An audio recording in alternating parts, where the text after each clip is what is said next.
Días de radio. Días de radio. Días de radio. Días de radio. Días de radio. Días de radio. Días de radio. Un programa de la Facultad de Educación de la Universidad de Antioquia. Escúchanos en el dial 1410 AM de la emisora cultural de la Universidad de Antioquia y en su sistema de radio educativa en las regiones del departamento. La radio no finaliza cuando termina el programa. El boom es un boom de testosterona, o sea, no hay mujeres, y no era que no hubiera mujeres escribiendo en ese momento. Estas palabras de la escritora argentina Leila Guerriero nos llevan a pensar en el boom latinoamericano, un movimiento, una especie de secta iniciática, un punto de referencia, una cofradía de hombres que durante muchos años nos hizo pensar que las mujeres no habían escrito mucho o no habían escrito algo bueno.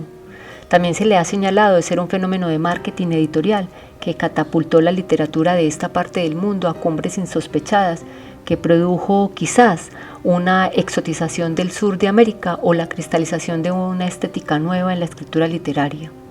En este programa de Días de Radio queremos dar vuelta a esa historia y presentar a ustedes un conjunto de nombres de mujeres que hacen parte de una revolución literaria.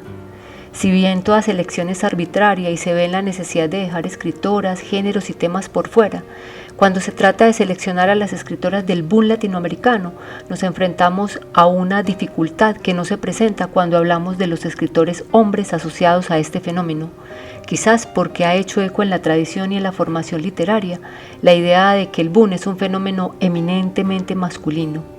Entonces nos preguntamos, ¿quiénes son las mujeres del boom? Las que escribieron en ese corte temporal, las que escribieron en formas y ejecutaron estilos similares a los de los escritores hombres, las que tuvieron relación con la sociabilidad del boom, aquellas que orientaron su escritura a funciones similares a las de obras como las de García Márquez, Vargas Llosa, Carlos Fuentes o Julio Cortázar, las que participaron de ese hito del mundo editorial de la segunda mitad del siglo XX. Quizás el criterio temporal pueda ser de ayuda, pero los demás criterios serán decisivos para hablar de literatura escrita por mujeres en el contexto del boom. El intento por responder a esas preguntas nos permite arriesgar una selección que, como toda selección, es arbitraria e incompleta. Para este programa hemos contado con la dirección ilustrada de Leandro Garzón, profesor de la Universidad de Antioquia, y de Paula Marín del Instituto Caro y Cuervo, quienes han orquestado un conjunto de voces para tener estas notas. Empezamos con una de la serie argentina Impriman la leyenda, producida por Canal Encuentro en 2020, que nos da un contexto de lo que representó el boom latinoamericano.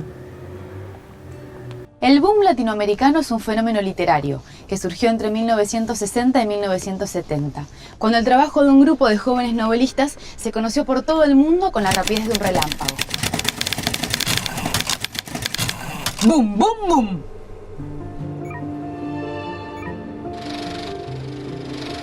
Gabriel García Márquez, Carlos Fuentes, Mario Vargas Llosa y Julio Cortázar son los protagonistas de un acontecimiento sin precedentes en la cultura hispanoamericana. Por primera vez en la historia, cuando se habla de los grandes autores vivos de la literatura mundial, se habla de autores latinoamericanos. Sí, latinoamericanos. Las más prestigiosas universidades del mundo, la crítica literaria y millones de lectores se vuelcan por entonces a leer y comentar sus historias maravillosas.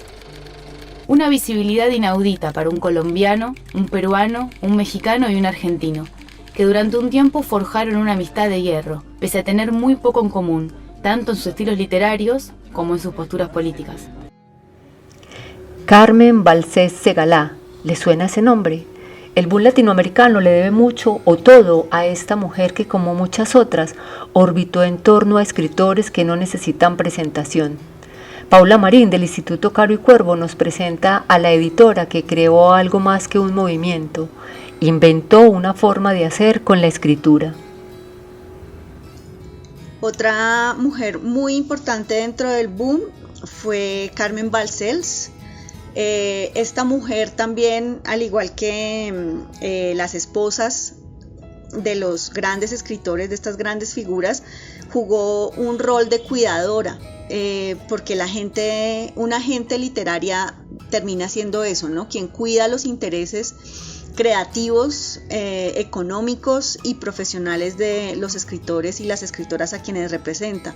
Y específicamente Carmen Balcells es muy importante porque al ser una de las primeras mujeres que crea una agencia literaria para el mundo hispanoamericano, esto sucedió en la década de los 50, se encargó de transformar dos reglas que habían funcionado de la misma manera durante siglos enteros, y esto tiene que ver específicamente con dos de esas reglas del mundo editorial, que eran el traspaso de los derechos de autor de manera vitalicia y el funcionamiento de esos derechos para todos los países y en todas las lenguas.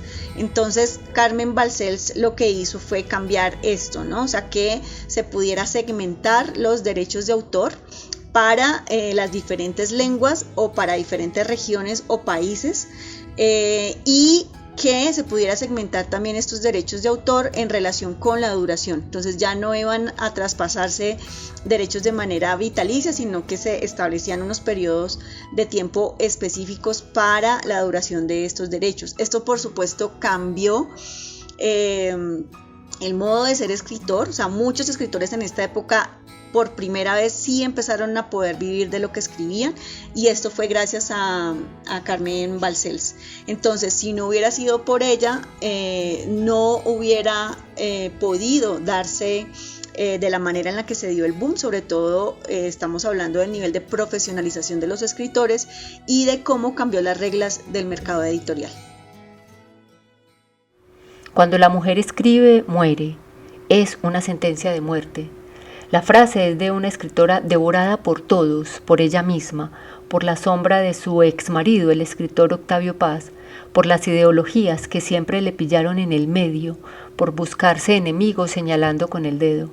Y en todo este proceso, que fue su vida convertida en un libro sin tapas, creó literatura propia y hasta inventó o ayudó a inventarlo sin quererlo un género que todos se disputan y del que ella renegaba como madre, el realismo mágico. Estas son las palabras que usa Jaime Brandoli en un reportaje sobre Elena Garro, y en la siguiente nota Leandro Garzón nos presenta a esta autora mexicana. El fotógrafo Héctor Garcés retrató en 1966 a Gabriel García Márquez bailando divertidísimo con la escritora mexicana Elena Garro. Se dice que la fotografía fue tomada en la casa de Carlos Fuentes en la Ciudad de México. En la serie de fotografías de ese encuentro, la escritora luce bella y alegre en ese mundo de hombres que se divierte y que para ese momento contaba ya con el reconocimiento del mundo de la literatura. Esa fotografía de Garro, divertida, sintetiza lo que ellas han sido para la historia tradicional de la literatura latinoamericana.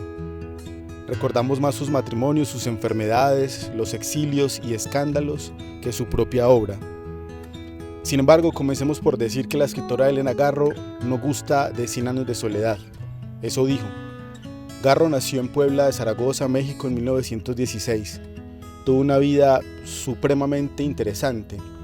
Hubo viajes, ciudades, contactos con artistas, militancias, teatro, danza, cine, periodismo, novela. Sus años de formación estuvieron caracterizados por la cercanía con los libros, porque su papá y su tío tenían grandes bibliotecas. Ella dijo alguna vez que cuando entró a la universidad, sus contemporáneas se ufanaban de haber leído María, de Jorge Isaacs. Ella no, pero en su lugar había leído a Ana Karenina, Madame Bovary y muchas otras novelas del siglo XIX, ruso, francés e inglés. El periodo universitario fue para Elena la oportunidad de incursionar en dos de sus grandes pasiones, el baile y el teatro.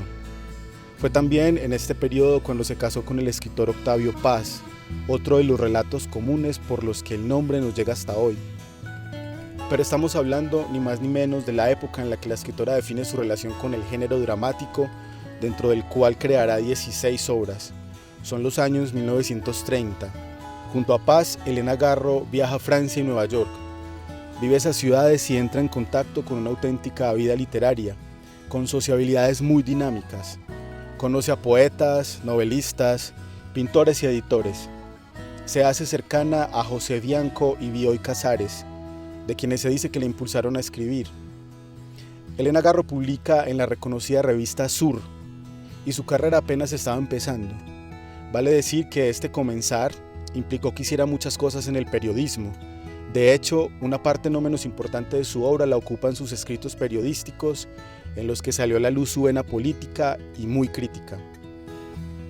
Los años 1950 son los del teatro propiamente. Se trata de dramas en los que la mujer desempeña un papel no solo central, sino que su situación se convierte en el objeto de reflexión. Hay que recordar que Elena se separa de Octavio Paz en 1959. Los posicionamientos sobre la mujer en el teatro y en la narrativa de Garro están amarrados a su manera de comprender la violencia, el desplazamiento, el desarraigo, la corrupción. La violencia es, justo con el tiempo y la historia, tema central en la producción artística de la escritora mexicana. Garro está entrando a sus 50 años cuando se publican sus 2 libros de narrativa más reconocidos: Recuerdos del Porvenir, de 1963, y La Semana de Colores, de 1964. Es una escritora con una carrera de al menos 30 años. Es el tiempo del boom latinoamericano. Es la época en la que Garro evidencia un dominio absoluto de su técnica. La multiplicidad de tiempos, las voces, la circularidad temporal de las cosmogonías indígenas, los puntos de vista. Se trata de elementos que han hecho que se hable de su narrativa como precursora del realismo mágico, aunque ella se opuso a esa idea. Cierto sector de la crítica se refiere a esta escritura como manifestación de un realismo poético.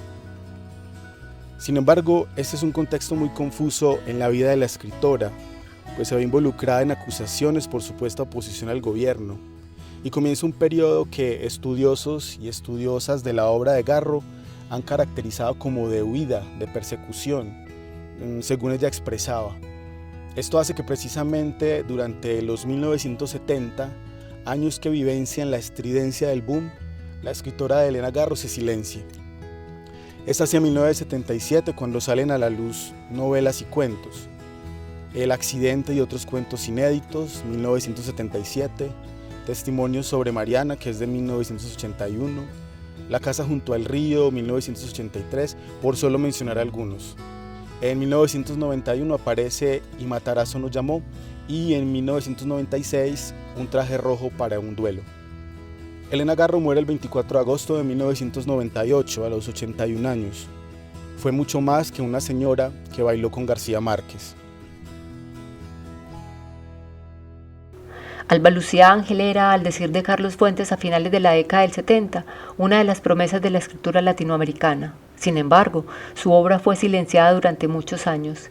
Esta falta de reconocimiento de sus colegas de las letras en Latinoamérica se extendió a todo un universo editorial. Partiendo de su condición femenina y de las verdades históricas que cantaba su novela, Alba Lucía Ángel fue marginada de las grandes editoriales. En una nota de 070 se dice que su historia es la de una escritora libre, la de una mujer que fue silenciada por decir la verdad en un país de oídos sordos. A continuación, Paula Marín nos presenta a Misia Señora.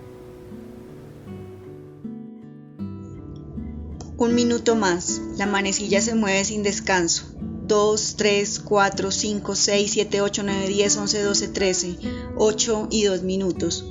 La lluvia continúa, la cara de Jan es la de siempre, como si hubiera olvidado no sé qué, y sus ojos de ningún color alcanzan la orden de los clientes. Me gustaría pedir algo que no sea el mismo trozo de carne dura y frites, pero no me atrevo a revisar el bolsillo. Un stick, y no sé por qué lo digo, pues de seguro me voy a quedar apenas con el tiquete del metro. Él sigue mirándome muy fijo, como si no fuera suficiente.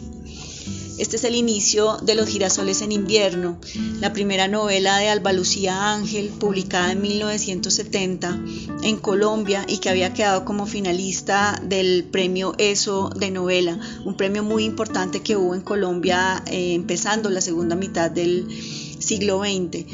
Alba Lucía logra publicar esa novela de su propio bolsillo y con ayuda de algunos amigos, artistas y escritores aquí en Colombia. Para ese momento ella ya no vivía en el país, se había ido en 1964 en un barco a Europa y había trabajado, o estaba trabajando más bien, como cantante con un repertorio de canciones del folclore latinoamericano en restaurantes, en pequeños bares.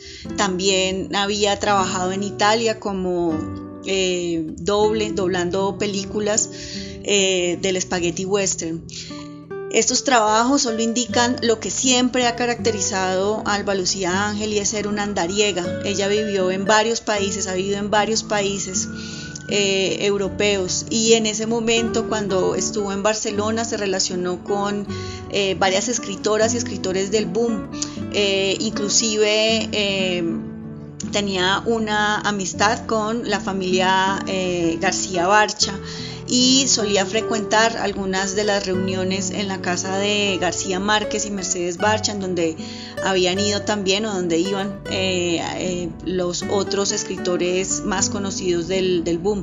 Sin embargo, lo que da a entender Alba Lucía es que nunca fue reconocida como escritora en esos círculos.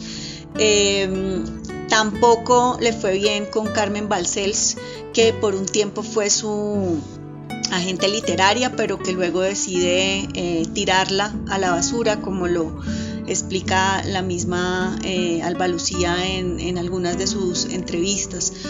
En Colombia, el trabajo de Alba Lucía Ángel se empieza a conocer sobre todo en la década de los 90. La misma Alba Lucía dice que es el momento en el que más mujeres entran a la Academia Colombiana, y eso hace que se impulse la obra de mujeres escritoras colombianas, y entre ellas Alba Lucía.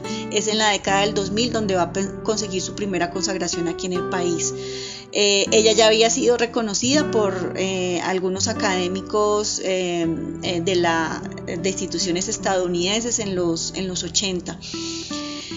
Carlos Barral en España publica algunas de las novelas de Alba Lucía Ángel, como Dos veces Alicia, Mi sea señora y Las andariegas. Y se hace también muy conocida en los 70 en Colombia por haber ganado el premio Vivencias en 1975 por Estaba la pájara pinta sentada en el verde limón, tal vez la novela más conocida de Alba Lucía. A Alba Lucía, como a muchas mujeres, no solamente en el ámbito literario, sino en todos los ámbitos, le han inventado muchos chismes por solamente el hecho de ser mujer. Por ejemplo, cuando se ganó el Vivencias, dijeron, entre otras cosas, que se lo había ganado porque era la amante de García Márquez, y porque le había pedido personalmente a Álvaro Mutis que le dieran el premio a ella. Como siempre, aquí lo que vemos es que pareciera que las mujeres siempre nos tocara probar una y otra vez que lo que nos llega de verdad sí es merecido. Pero por otro lado, Alba Lucía pudo ser una escritora muy diferente a García Márquez, no sentir encima de ella esa presión que fue para muchos escritores y escritoras colombianas, sobre todo escritores colombianos de ese momento, y pues para otros escritores fuera del país.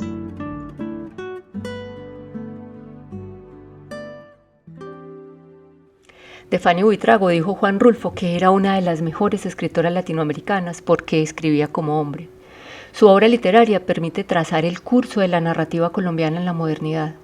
Los temas que maneja y la manera como lo hace dictan un camino distinto, marcan un ritmo.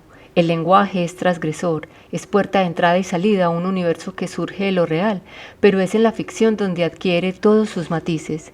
En esta nota de Leandro Garzón, una mirada a la niña rebelde de la literatura colombiana. Decir algo sobre Fanny Buitrago en este contexto del boom latinoamericano plantea la necesidad de decir algo sobre otras escritoras de este momento. No porque hayan constituido un grupo ni profesen un credo estético igual, sino porque quienes han trabajado sus obras tienden a sugerir ciertos vínculos con este momento tan importante de la historia de la literatura latinoamericana. Me refiero a nombres como Marvel Moreno y tal vez Elena Araujo. No nos vamos a detener en sus obras, pero dejaremos sus nombres como una provocación a quizá tejer una relación con el fenómeno que nos ocupa en este programa. Ahora sí, escuchemos a la barranquillera Fanny Buitrago hablar sobre su temprana relación con la escritura y sobre sus primeras publicaciones. Lo único que sé es que yo tomé la decisión de ser escritora por ahí cuando tenía 8 o 9 años. Había leído muchísimo, sobre todo Alejandro Dumas había sido como un fortín. Cuando yo comencé a publicar llevaba muchos años escribiendo. Entonces yo mandaba a todos los concursos, pero a todos, desde que tenía como 12 años, y jamás ganaba nada. Y entonces empecé a mandar a revistas, mandé un cuento al Espectador y otro al Tiempo. Y en 8 días era Fanny Buitrago, porque me publicaron hoy en el Espectador, o este domingo, y el otro domingo en el Tiempo. Y las lecturas dominicales siempre se portaron muy bien conmigo. Siempre me publicaron. Siempre. En esta declaración hay similitudes muy interesantes con los años de formación de otras escritoras del periodo.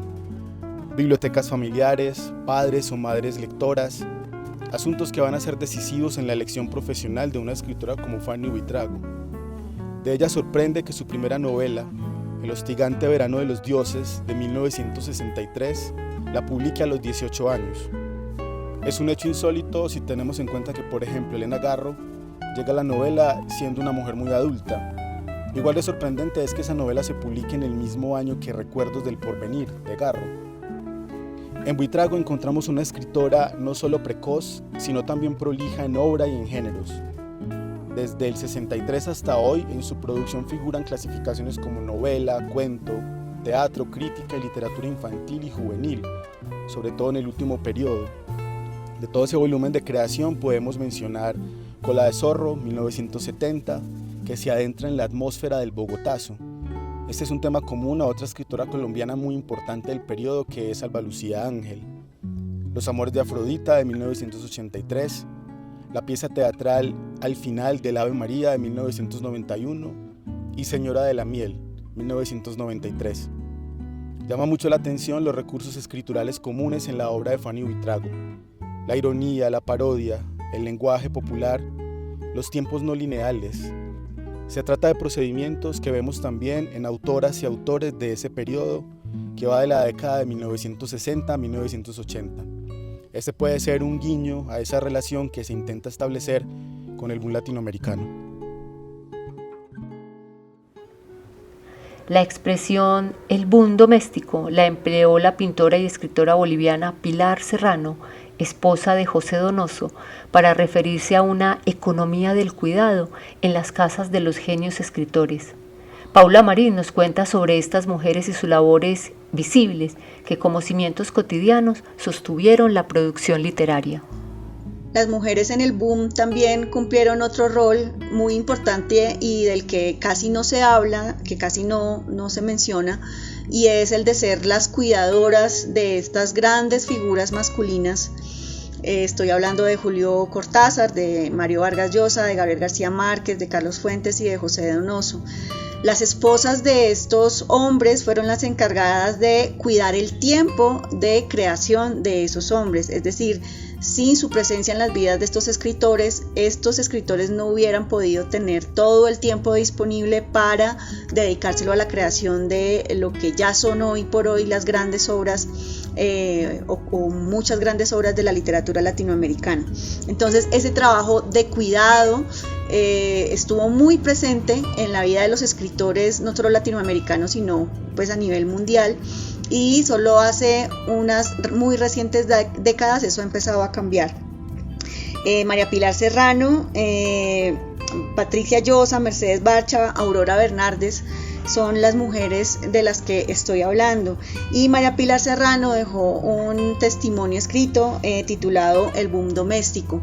Entonces ese trabajo en el interior del hogar es muy muy importante en este momento y para estos escritores, y reitero, para todos los escritores que tenían quien les resolviera las cuestiones de la vida práctica o de la vida hogareña, para ellos ni siquiera encargarse de hacer mercado, de cuidar a los niños, y estas mujeres también se encargaban de que nadie interrumpiera el trabajo de estos escritores.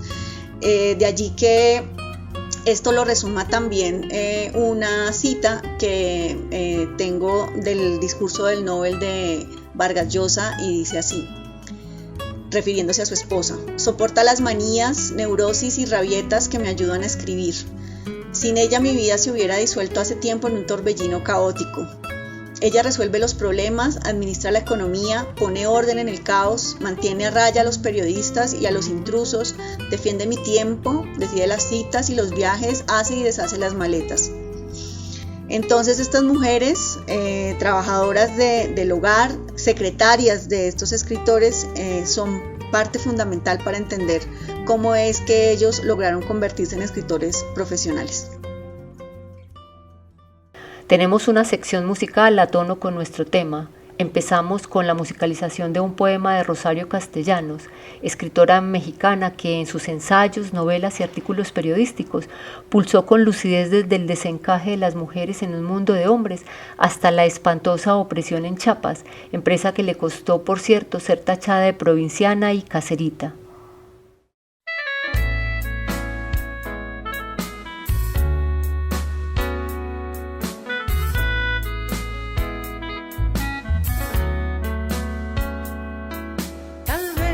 Cuando nací, alguien puso en mi cuna una rama de mirto y se secó. Tal vez eso fue todo lo que tuve en la vida de amor, porque después, oh rostro traicionado, con la memoria nudo deshecho en el adiós, nada sino el silicio de aquella nervadura me exprimió el corazón, me exprimió el corazón.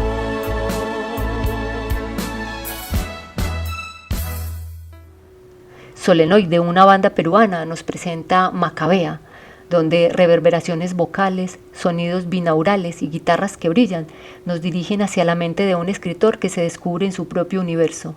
El track cierra con un fragmento del libro La hora de la estrella, de la escritora brasileña Clarice Lispector, para recordarnos el deber de justicia por la libertad de ser alguien con derecho al grito.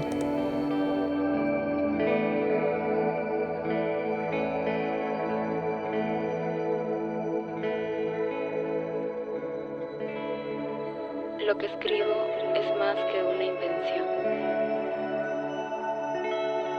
Es obligación mía hablar de esa muchacha, de entre millares de ellas. Es mi deber, aunque sea de arte menor, revelar su vida. Días de radio. Días de radio. Días de radio. Días de radio. Días de radio. Días de radio. Días de Radio, un programa de la Facultad de Educación de la Universidad de Antioquia. Escúchanos en el dial 1410 AM de la emisora cultural de la Universidad de Antioquia y en su sistema de radio educativa en las regiones del departamento. La radio no finaliza cuando termina el programa.